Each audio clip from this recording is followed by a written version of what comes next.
Pido que abran sus Biblias en Romanos capítulo 11. Hoy vamos a continuar con Romanos. Habíamos hecho una pausa el domingo pasado, pero hoy continuamos nuestro estudio expositivo de Romanos. Hoy iniciamos el capítulo 11, así que pido que me acompañen en la lectura. Vamos a leer Romanos 11 del 1 al 5. Dice así: digo pues, ¿ha desechado Dios a su pueblo? En ninguna manera, porque también yo soy israelita, de la descendencia de Abraham, de la tribu de Benjamín. No ha desechado Dios a su pueblo, al cual desde antes conoció. ¿O no sabéis qué dice la Escritura? ¿O no sabéis qué dice de Elías la Escritura? ¿Cómo invoca a Dios contra Israel diciendo: Señor, a tus profetas han dado muerte, y tus altares han derribado, y solo yo he quedado y procuran matarme? Pero, ¿qué le dice la divina respuesta? Me he reservado 7,000 hombres, que no han doblado la rodilla delante de Baal. Así también, aún en este tiempo, ha quedado un remanente escogido por gracia. Antes de profundizar, pido que me acompañen en oración. Padre, gracias te damos en esta mañana, donde nuevamente podemos abrir tu palabra y queremos que tú nos instruyas en esta mañana.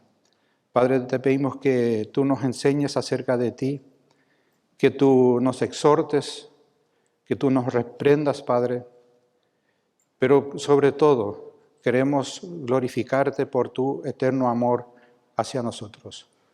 Dejamos en tus manos esta mañana en nombre de Cristo Jesús. Amén.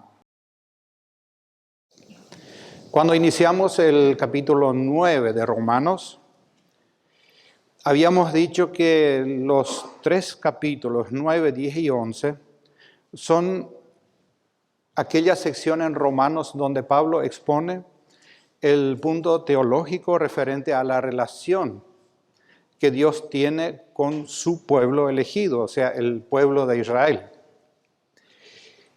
Y es una porción muy, muy importante y muy necesaria, porque clarifica totalmente esa relación entre el pueblo judío y Dios. Era muy malentendida por los judíos. Y bueno, hasta hoy sigue siendo malentendida. Y en esta sección, Pablo aclara una y otra vez de que aunque ellos pudieran creer que Dios estaba fallando a su promesa, la verdad en realidad era totalmente otra. El problema verdadero del pueblo de Israel era el rechazo generalizado hacia Dios de parte de ellos. Porque Dios no falla sus promesas. No puede hacerlo. Por eso Pablo es tan contundente. Dejaría de ser Dios si fallara. Ya lo expresó en el capítulo 9, versículo 6, donde dice: no que la palabra de Dios haya fallado. Y explica por qué. Porque no todos los que descienden de Israel son israelitas. Ya habíamos estudiado eso.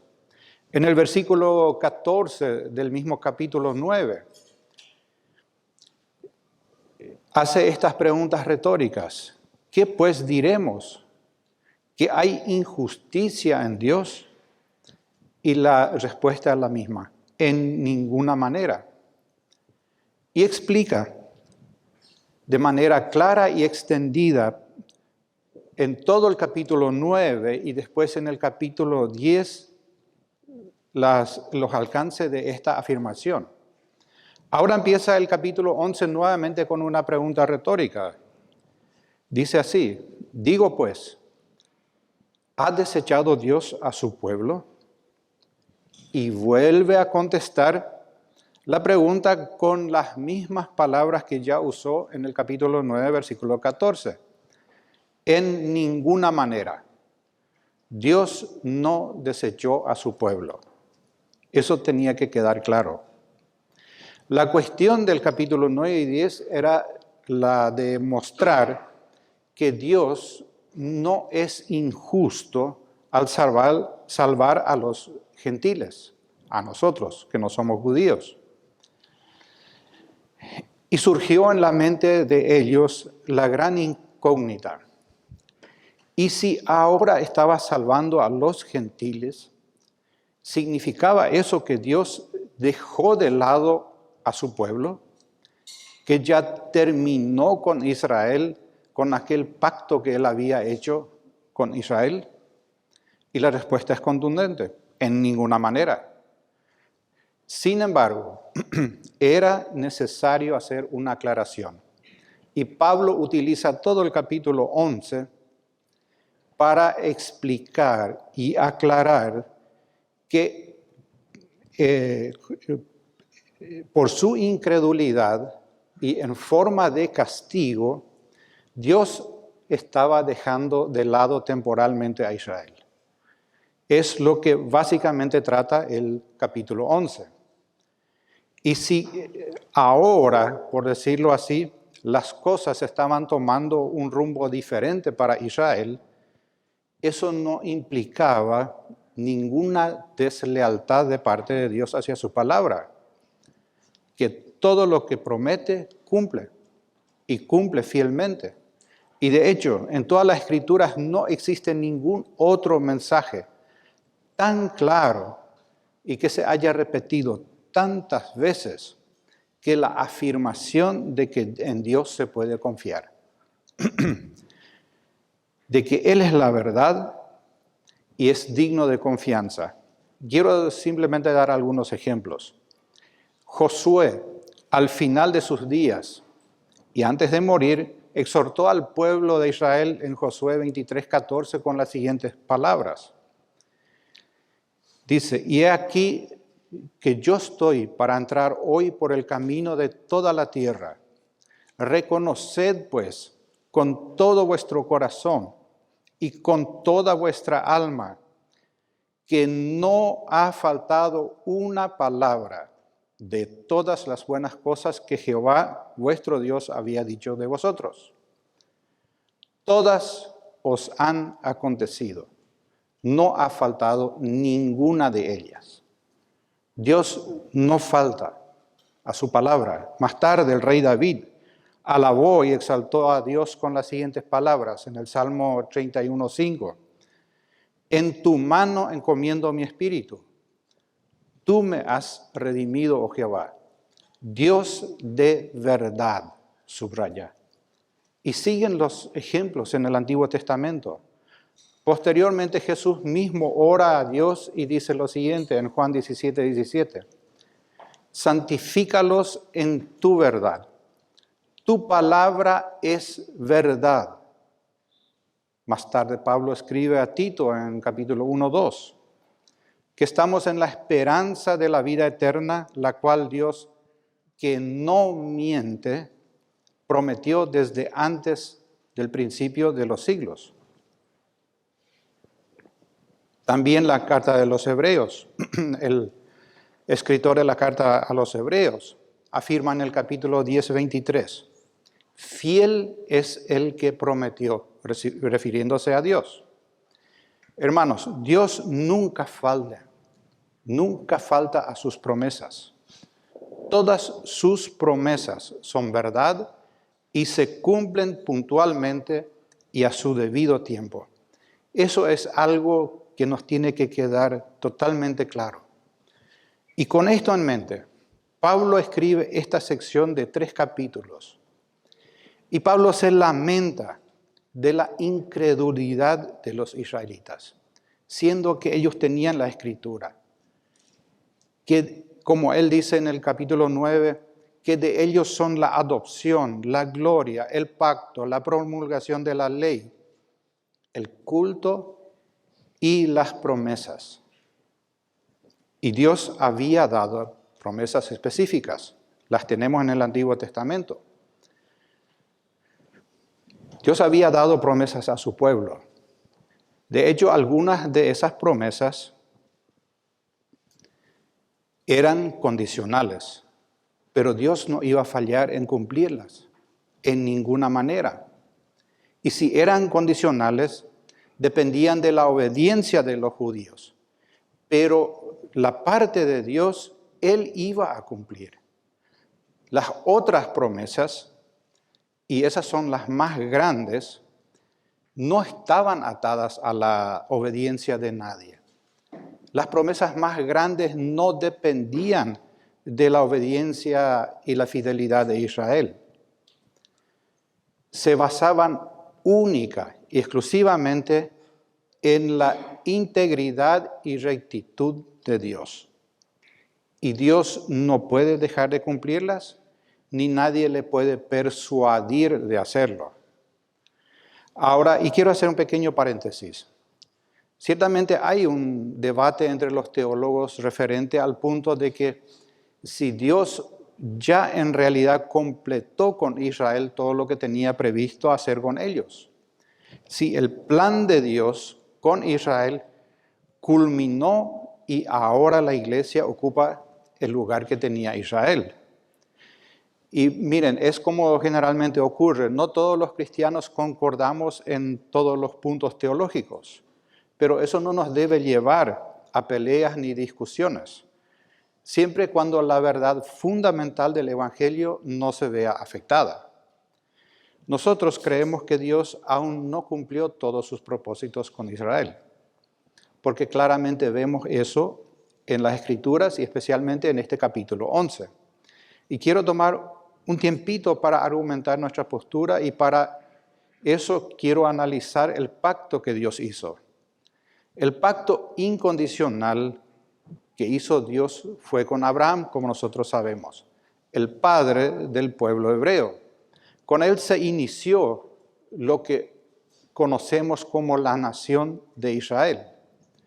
Dios le había ordenado a Abraham abandonar Harán, su pueblo natal, y establecerse en Canaán. Y le prometió lo siguiente que tenemos en Génesis 12, del 2 al 3.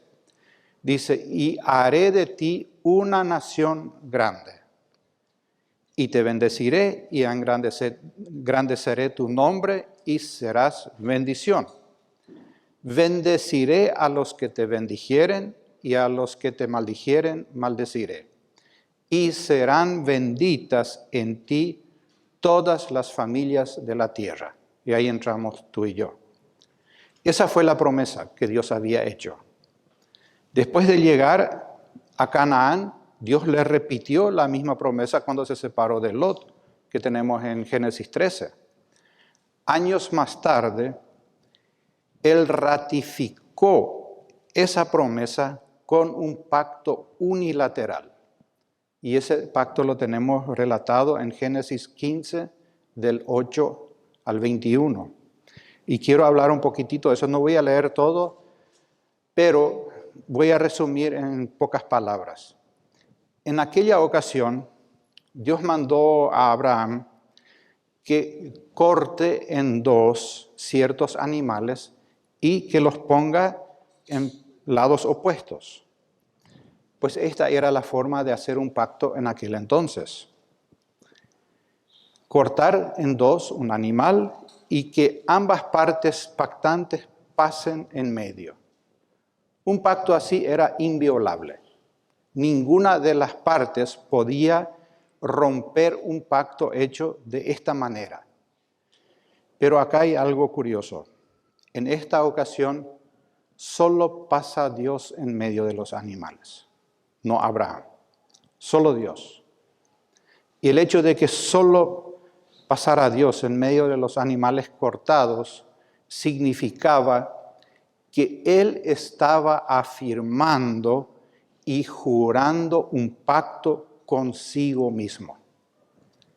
Hizo un juramento inviolable consigo mismo para cumplir esas promesas que Él le había hecho a Abraham.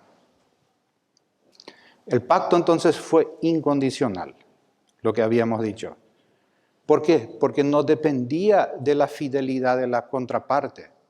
no dependía de la fidelidad de Abraham y su descendencia. Él y únicamente él pactó cumplir su palabra sin importar la obediencia de Abraham y sus descendientes. Y se basó únicamente en su propia elección soberana.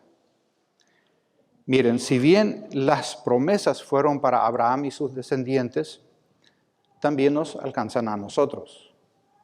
Como leímos en la lectura congregacional hace rato con Alcides, en Hebreos 6, 13 al 20. Gracias a ese pacto, nosotros tenemos un ancla segura. ¿Se acuerdan? La promesa rezaba, serán benditas en ti todas las familias de la tierra. Estamos incluidos nosotros. Pero veamos un poco cómo Dios siempre cumplió con su promesa con Israel. A lo largo de la historia, preservó siempre de alguna manera a la nación de Israel. Siempre aseguró la supervivencia de Israel por encima de las naciones vecinas. Y hasta hoy día sigue preservando a la nación de Israel. Después de esparcirla totalmente en los años 135 aproximadamente de nuestra era, los volvió a juntar 1800 años después, en el año 1948, en el mismo lugar y en su misma tierra. Eso nos muestra la fidelidad y confiabilidad absoluta de Dios.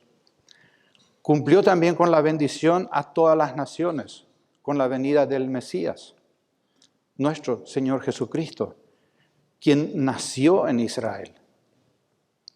Porque dice, su evangelio es poder de Dios para salvación a todo aquel que cree, al judío primeramente y también al griego, o sea, a los gentiles que somos nosotros. Lo que Pablo había dicho en Romanos 1:16. Pero sí había un punto, y que Pablo tenía que aclarar y utiliza todo el capítulo 11 para hacerlo. Dios dejó de lado a Israel, pero temporalmente, a causa de su incredulidad. Y dice en Romanos 11:25, eso va a durar hasta que haya entrado la plenitud de los gentiles que deben ser salvos, que nosotros creemos que está a punto de llegar.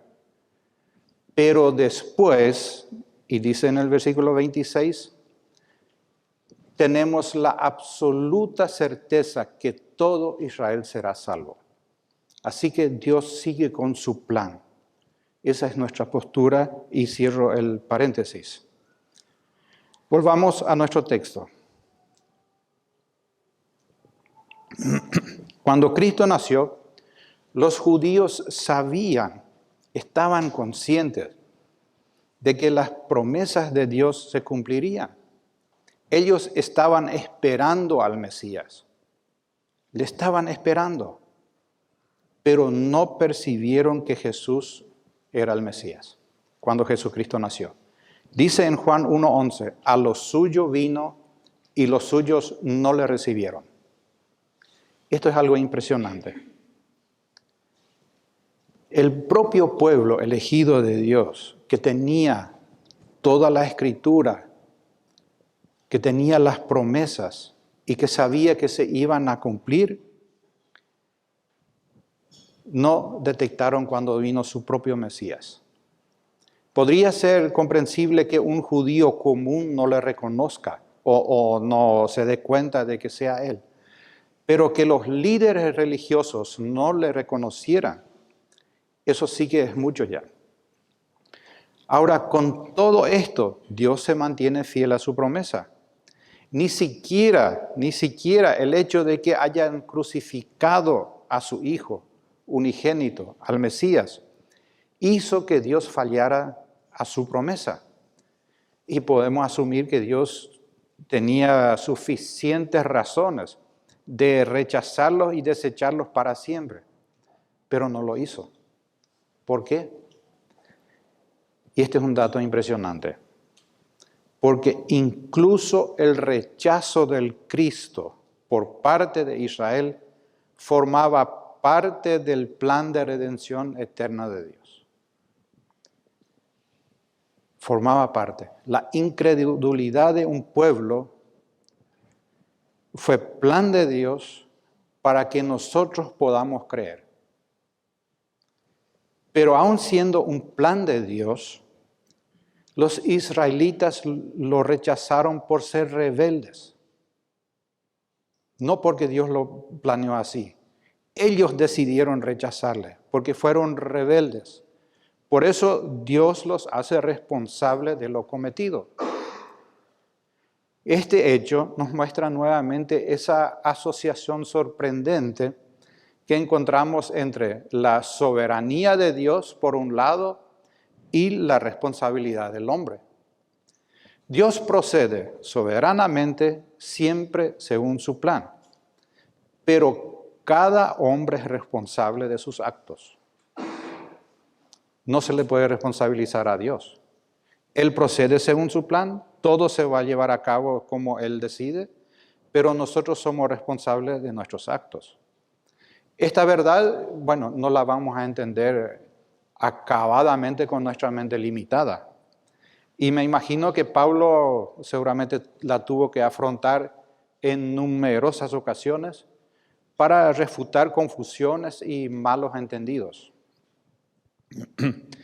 Israel rechazó a su Mesías y ese rechazo fue parte del plan de Dios. Pero le rechazó por ser un pueblo rebelde y contradictor, como termina diciendo el capítulo 10. Y debía asumir la culpa. Como castigo, Dios los dejó de lado temporalmente y extendió la salvación a los gentiles. Y sin lugar a dudas es confuso todo esto, ¿no? Estamos entonces ante el rompimiento de su promesa por parte de Dios.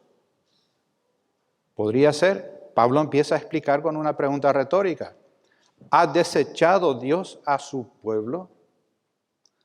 La palabra que se traduce como desechado significa echar a un lado. Como cuando tiramos un objeto lejos de nosotros, así como para deshacernos de él. Es importante destacar esto por el siguiente motivo. El asunto aquí no consiste en aclarar si Dios se niega a recibir a su pueblo. No, sino en definir si Dios está dispuesto a deshacerse, tirar lejos de él a aquel pueblo que ya había recibido como suyo mediante su soberana elección, como vimos hace rato, cuando hizo el pacto. La respuesta es contundente, en ninguna manera, imposible. Todos los que conocen el carácter de Dios y entienden algo de sus promesas a Israel, saben que no lo hará nunca. No va a renegar de sus promesas incondicionales hechas a Israel.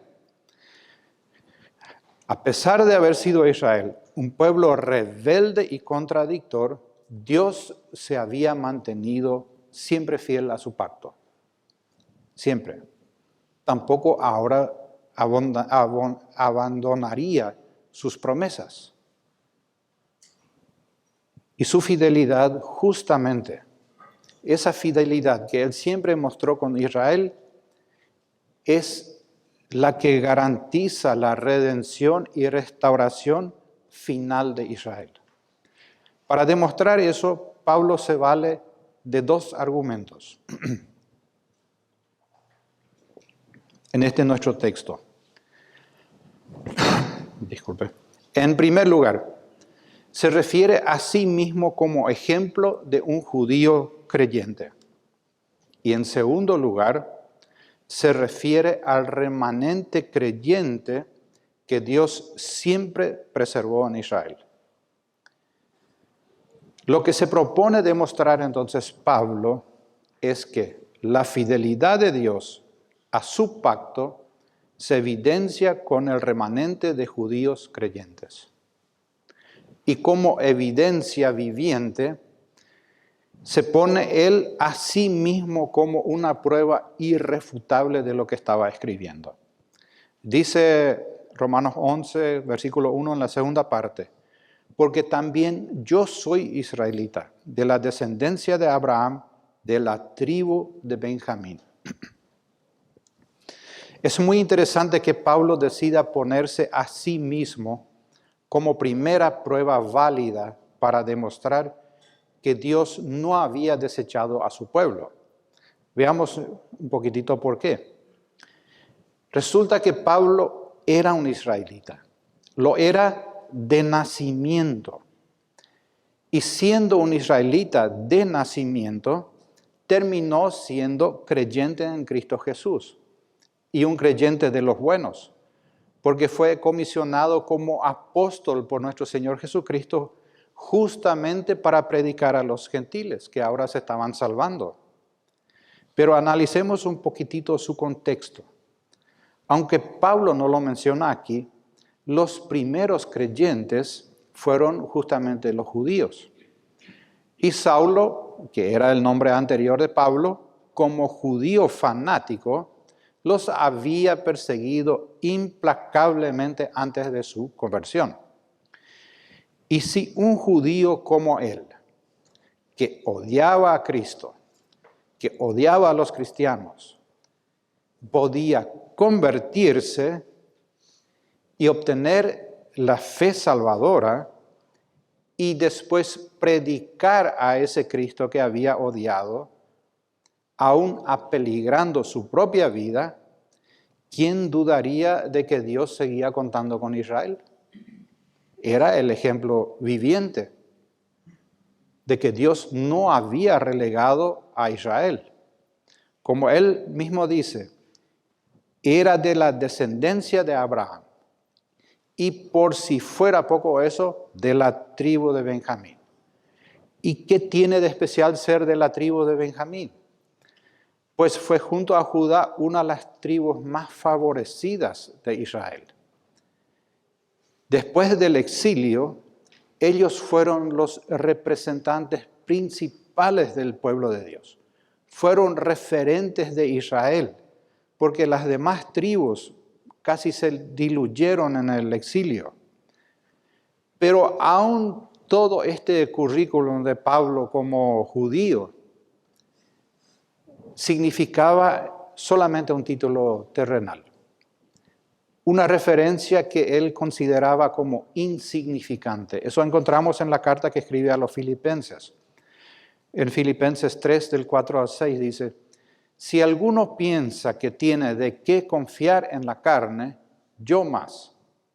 Y empieza a enlistar lo que él es como judío, circuncidado al 8º día, del linaje de Israel, de la tribu de Benjamín, hebreo de hebreos, en cuanto a la ley, fariseo, en cuanto a celo, perseguidor de la iglesia, en cuanto a la justicia que es la ley, irreprensible.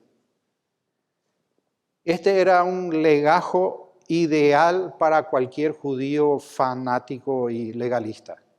Es lo que cualquier judío hubiese pretendido ser. Pero para Pablo estos títulos eran como pérdida por la excelencia del conocimiento de Cristo Jesús, mi Señor, por amor del cual lo he perdido todo y lo tengo por basura para ganar a Cristo, como dice en el versículo 8. Él sabía de que su conversión no tenía nada que ver con ese título terrenal que él tenía. Aparte de eso, su propia conversión, su elección soberana de parte de Dios, por encima de otros, daba también testimonio de que las promesas de Dios a Israel no incluyen a todos los israelitas para salvación de manera individual. ¿Se acuerdan del evento allá camino a Damasco? Pues no sabemos qué pasó con las demás personas que acompañaron a Pablo. No sabemos. No sabemos si llegaron a creer. Pero Pablo sí, y nos consta. Porque si él predicó el Evangelio aún apeligrando su propia vida, Dios no lo podía haber excluido de su plan. Entonces, él era una evidencia de lo que estaba afirmando. Y el segundo argumento que usa Pablo lo tenemos a partir del versículo 2 hasta el 5. Dice, no ha desechado Dios a su pueblo, al cual desde antes conoció. ¿O no sabéis qué dice de Elías la Escritura? ¿Cómo invoca a Dios contra Israel diciendo, Señor, a tus profetas han dado muerte, y tus altares han derribado, y solo yo he quedado y procuran matarme? Pero, ¿qué le dice la divina respuesta? Me he reservado 7,000 hombres que no han doblado la rodilla delante de Baal. Así también, aún en este tiempo, ha quedado un remanente escogido por gracia.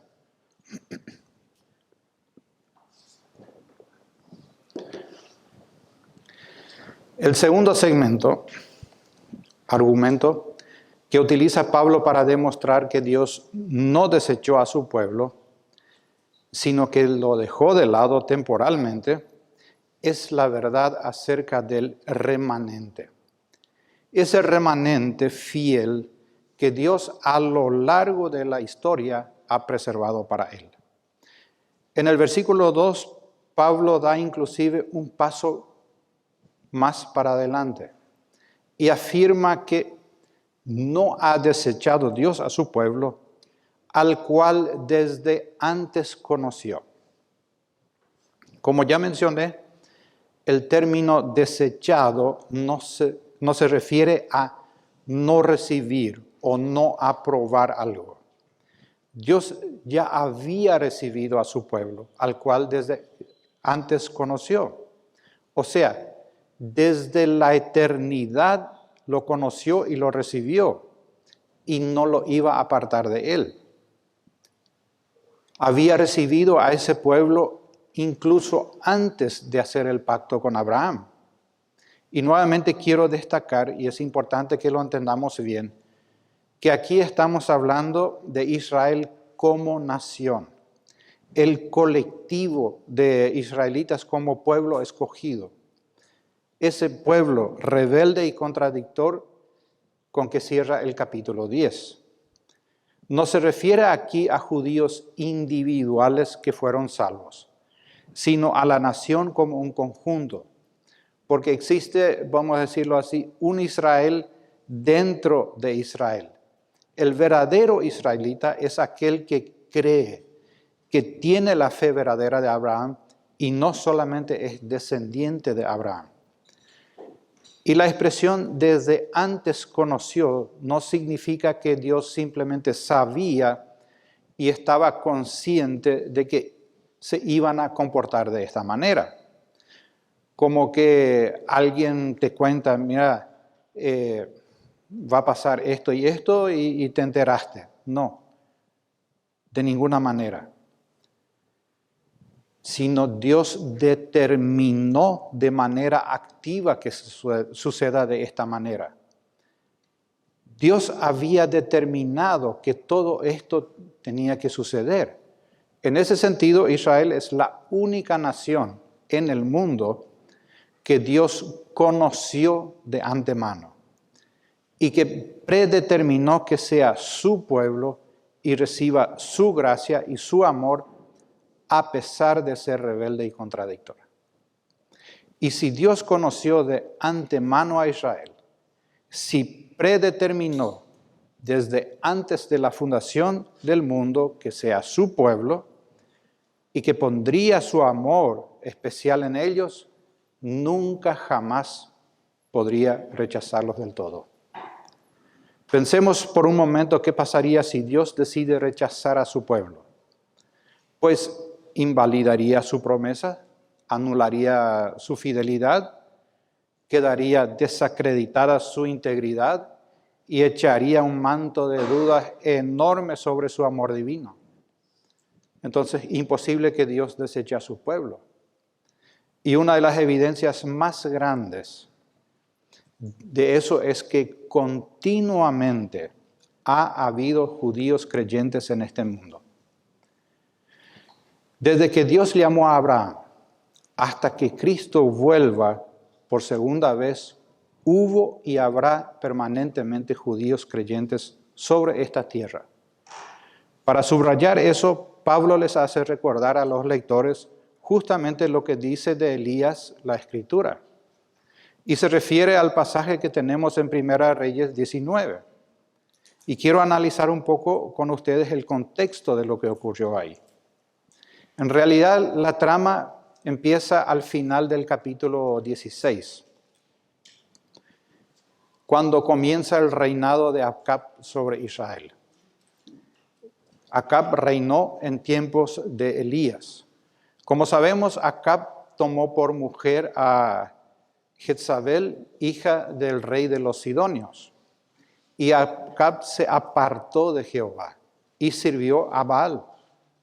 Fue un rey muy malo a los ojos de Dios. Construyó incluso un altar y un templo a Baal. Hizo una imagen de acera para que el pueblo la adore. Y Jezabel, su mujer, mandó matar a los profetas de Jehová para terminar con el culto de los israelitas. Es impresionante. Pero Dios preservó a Elías, profeta suyo, e hizo venir una sequía agobiante sobre Israel. Y termina la narrativa con el evento donde Elías desafía a los 450 profetas de Baal y 400 de Acera. Y les desafía a comprobar y a descubrir quién es realmente el verdadero Dios.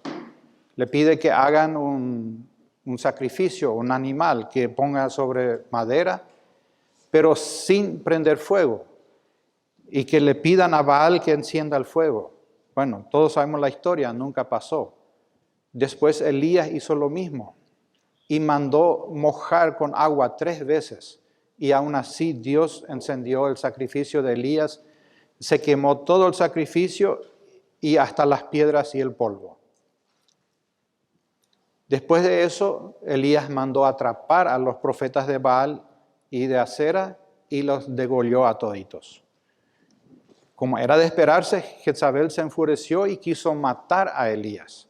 Pero Dios le hizo huir a Elías al monte Horeb, donde se escondió en una cueva.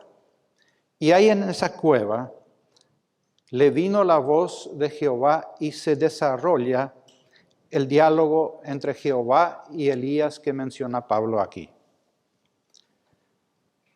Elías estaba abatido emocionalmente, no encontraba consuelo, se sentía solo. Israel, el pueblo de Dios, había derribado sus altares, había matado a los profetas de Dios y ahora procuraban matarle a él, el último creyente en Dios. Podemos imaginarnos lo que habrá pasado por su mente. Habrá visto todo negro, como que todo se perdió, que Dios había dado la espalda a Israel. Probablemente se habrá preguntado lo mismo que Pablo pregunta acá. ¿Ha desechado Dios a su pueblo? Pero Dios lo consuela con una preciosa noticia. Él se había preservado 7,000 hombres fieles que no habían doblado la rodilla delante de Baal. Había quedado un pequeño remanente fiel que Elías no conocía, ni estaba enterado. Y aunque Pablo solamente se refiere al remanente en los tiempos de Elías, encontramos en la Escritura más casos parecidos a este. Uno de ellos es el caso de Isaías, cuando Dios lo llamó a predicar. Ya prácticamente nadie creía en Dios cuando Elías empezó a predicar. Y Dios lo manda a predicar y le advierte, no te van a escuchar y no se van a arrepentir, porque endurecieron sus corazones, pero vos anda a predicarle.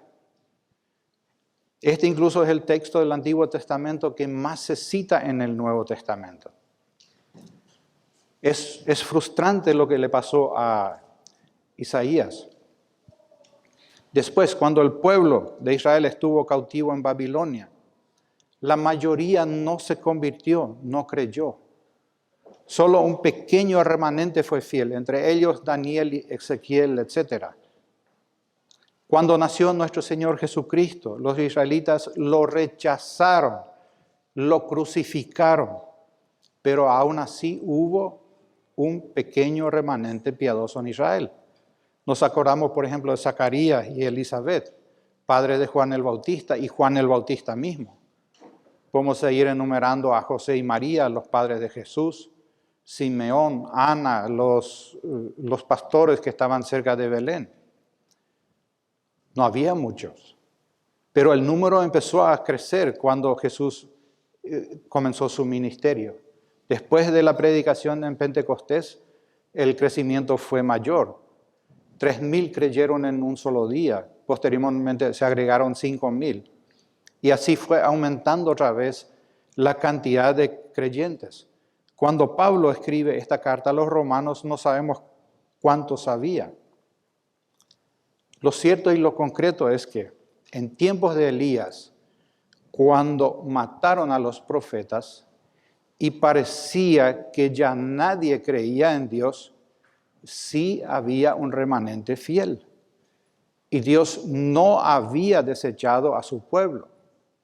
Dios seguía manteniéndose fiel a su promesa. Pues ahora, después de que los israelitas crucificaran a su propio Mesías, y Dios decide dejarlos de lado temporalmente y extender la salvación hacia los gentiles, Pablo dice, también aún en este tiempo ha quedado un remanente escogido por gracia, por gracia.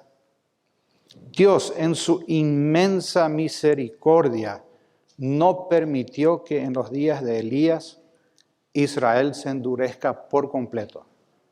Preservó un remanente. Así tampoco permite ahora que haya un endurecimiento absoluto en Israel. Siempre preserva un remanente. Pero de que desechó a su pueblo, eso es contundente. Nunca lo desechó. Sí está cumpliendo lo que había profetizado luego y que vimos en Romanos 10:19, donde se refiere a Deuteronomios 32:21. Os provocaré a celos con un pueblo que no es pueblo. Y esto está ocurriendo ahora. Ahora, las Escrituras revelaban de que los gentiles iban a ser incluidos en la salvación. Los israelitas tenían que haberlo sabido. Y si los gentiles iban a ser incluidos en la salvación no es cuestión de raza, no depende de la raza. Ellos creían que solamente los judíos tenían acceso al cielo, sino que el factor principal y decisivo de la salvación es la gracia de Dios, lo que dice Pablo. Nadie se salvaba por ser descendiente de Abraham. Eso estaba tratando de explicar Pablo, poniéndose él mismo como evidencia. Él mismo era judío de la tribu de Benjamín, pero no por eso él se había salvado, sino que él se había salvado por su fe en Jesucristo. Los israelitas en tiempo de Elías eran incrédulos. Solamente unos pocos se salvaron. Dice 7,000, que por gracia Dios había preservado. ¿Por qué? Porque Él seguía con sus planes y propósitos que tenía con la nación de Israel. Hoy Dios también prosigue con el propósito que tiene con su iglesia. Y lo hace sin importar cuán fieles sean las iglesias. Tal como en Israel, no todos los israelitas eran salvos, tampoco todos los que pertenecen a una iglesia son salvos hoy en día. En Mateo capítulo 13 Jesús habla justamente del trigo y de la cizaña. Pide que se los deje crecer juntos. Hermanos, siempre habrá en cada iglesia quienes no se salvan. No todos llegan al conocimiento de la verdad. Queridos hermanos, no importa cuán implacable sea tu currículum de cristiano, eso no te salva. Eso no te salva. Sino solamente te salva la fe genuina en el Señor Jesucristo. Y esa fe no viene por arte de magia, sino es un producto de un genuino arrepentimiento. Y el arrepentimiento genuino siempre lleva a la humildad. Lastimosamente, algunos cristianos se consideran mejores personas que las otras. Miren, es un síntoma muy, muy peligroso. Si nosotros como cristianos nos creemos mejores que otros, puede indicar realmente incredulidad de nuestra parte, porque no somos mejores. Los judíos se creían también mejores que los gentiles, pero en realidad no lo eran. La mayoría de ellos no alcanzó la salvación, pero los que fueron salvos alcanzaron la misericordia por gracia y no por ser judío. Si no fuese por la gracia de Dios, tú y yo estaríamos en la misma situación que los inconversos. Si no fuera por Él, a lo mejor algunos estaríamos en la cárcel por haber robado, otros seríamos, qué sé yo, diputados, senadores aprobando leyes que protegen el aborto y la ideología de género. Si no hubiese sido por la gracia de Dios, no estaríamos aquí hoy. Y piensen en esto. Por la misma cosa que usted hoy está sentado aquí, por esa misma cosa otros están en el mundo. Usted escuchó el Evangelio y por gracia Dios le trajo hasta aquí mediante el Evangelio. Otros escucharon el Evangelio y lo reprobaron y se molestaron y están en el mundo. Fue la gracia de Dios únicamente. No creas que fue tu entendimiento o tu capacidad de razonar. No lo fue. No fue eso lo que te llevó a los pies de Cristo, sino fuiste escogido por gracia, como dice Pablo. Si logras entender eso de verdad, si dimensionas eso correctamente, entonces agradecerle a Dios.